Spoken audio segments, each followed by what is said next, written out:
Terima kasih Anda masih bersama kami. Bagi Anda yang baru saja bergabung, kami hadirkan kembali 3 berita utama hari ini. 4 remaja di Kota Makassar diringkus polisi di sebuah hotel, terduga terlibat dalam kasus prostitusi online. Dampak kemarau, lahan persawahan seluas 3 hektar yang berada di Kabupaten Pangkep terbakar. Harga beras terus naik sebagai dampak menurunnya produktivitas para petani di Makassar.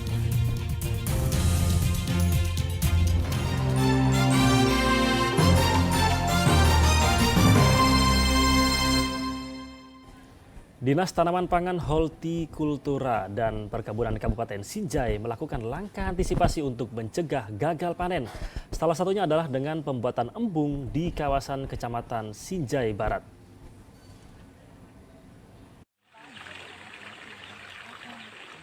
Pengadaan embun untuk para petani agar sawah tidak mengalami kekeringan.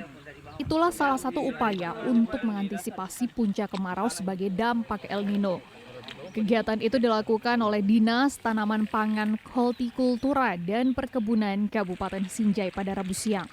Seperti yang dilakukan di Kecamatan Sinjai Barat, embun itu mengaliri seluruh sawah milik petani sehingga tidak terjadi kekeringan dan petani bisa lebih cepat memanen padinya. Selain percepatan tanam, Dinas Tanaman Pangan melakukan gerakan pengendalian organisme pengganggu tanaman atau OPT sebagai antisipasi dampak perubahan iklim. Embung yang sementara kami survei ini, alhamdulillah air sudah cukup tersedia. Tetapi memang kami dalam rangka antisipasi ini juga kita akan melakukan pekerjaan-pekerjaan rea embung dan pembangunan embung yang menggunakan membran, dan ini merupakan salah satu bantuan dari pemerintah pusat, dari Kementerian Pertanian. Alhamdulillah saat ini untuk 2023 ini kami dialokasikan 5 pembangunan embung yang baru dengan menggunakan membran dan 5 yang kita akan rencanakan rehab. Pembangunan embun diharapkan menjadi salah satu solusi membantu para petani sehingga tidak mengalami gagal panen. Ani Muhammad Sardi melaporkan dari Kabupaten Sinjai. Harga beras naik. Ya, hal ini menjadi dampak dari menurunnya produktivitas para petani di Makassar. Bulog Sulselbar terus berupaya memaksimalkan penyerapan beras dari masyarakat di sisa lahan pertanian yang masih bisa berproduksi.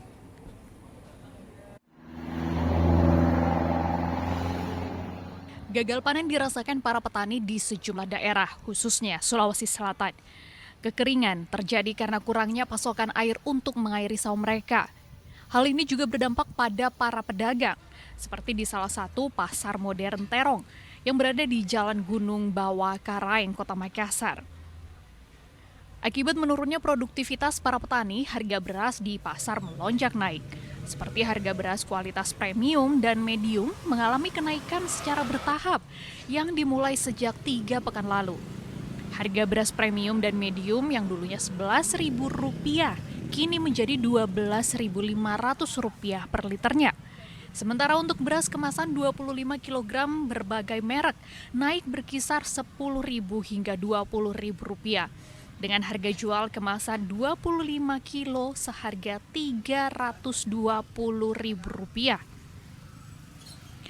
Meski persediaan beras Bulog diprediksi aman hingga akhir tahun 2023, namun Bulog akan melakukan penyaluran bahan pangan guna mengendalikan harga pasar terutama menghadapi 3 bulan ke depan. Dari kemarin-kemarin naiknya mungkin kurang lebih 3 pekan ini naik dan naik lagi. Kalau harga berasnya yang mengalami kenaikan berapa rupiah Pak kalau kenaikannya?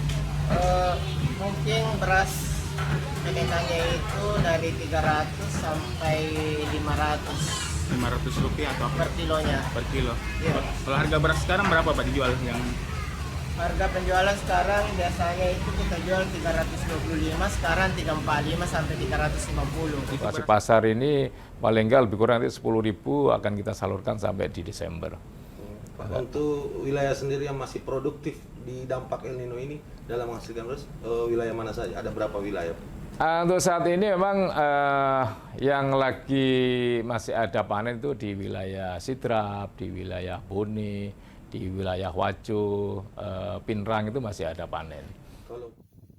Hingga kini Bulog Sulselbar terus berupaya memaksimalkan penyerapan beras dari masyarakat, utamanya di sisa lahan pertanian yang masih bisa berproduksi. Andi Muhammad Sardi melaporkan dari Kota Makassar. Selanjutnya, Badan Meteorologi, Klimatologi, dan Geofisika Wilayah 4 Makassar memprediksi angin kencang di Kota Makassar, Sulawesi Selatan akan terjadi hingga 16 September mendatang. Sementara untuk musim hujan diperkirakan akan terjadi di bulan November.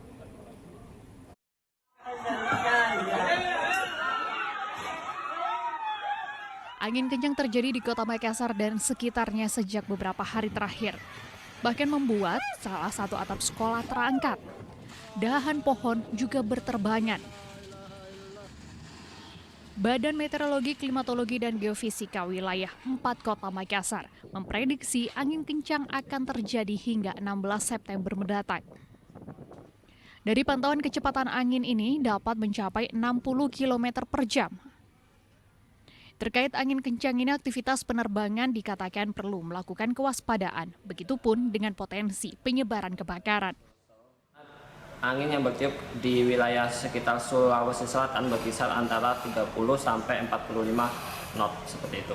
Sedangkan untuk faktor lokalnya sendiri yaitu karena adanya perbedaan suhu yang cukup tinggi antara wilayah perkotaan di daerah Makassar dengan di daerah pegunungan. Sehingga hal itulah menyebabkan kecepatan angin yang cukup tinggi melintas di wilayah Kota Makassar.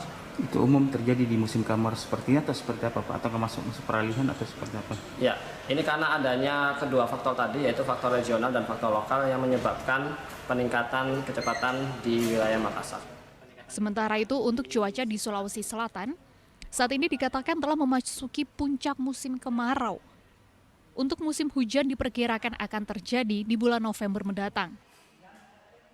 Reza Abu melaporkan dari Kota Makassar. Operasi Zebra yang dilakukan di Lantas Polda Sulsel menaikkan kepatuhan pembayaran pajak kendaraan di Kota Makassar. Pembayaran masih didominasi pembayaran secara langsung atau tunai di loket Samsat.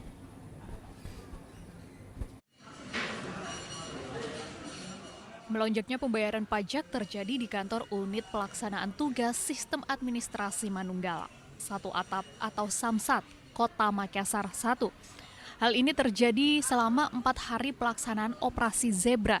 Ribuan warga berbondong-bondong membayar tunggakan pajak kendaraan.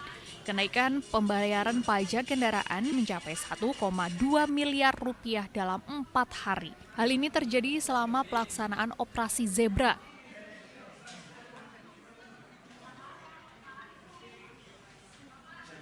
Sebenarnya dari Makassar 1 dalam hal ini sebenarnya kita terbagi dua, satu di Makassar 2 ya, dan kami juga punya drive-thru yang ada di Veterani dan juga ada Grey yang berbagai kurang lebih ada sekitar 15 di Grey yang ada di Makassar.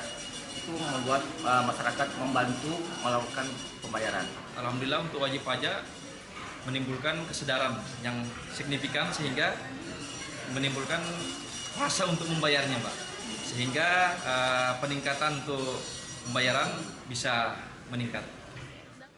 Total sebanyak 6.900 lebih pajak kendaraan sudah terbayarkan. Meski Samsat sudah menyediakan pembayaran secara online di sejumlah platform, pembayaran masih didominasi secara langsung atau tunai di loket Samsat.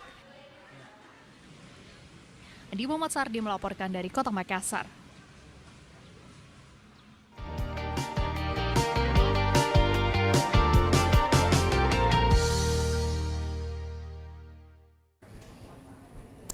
Ya, dan informasi tadi mengakhiri jumpa kita. Atas nama rekan yang bertugas, saya Rama Ditya Domas mengucapkan terima kasih atas kebersamaan Anda. Selamat beraktivitas dan sampai jumpa.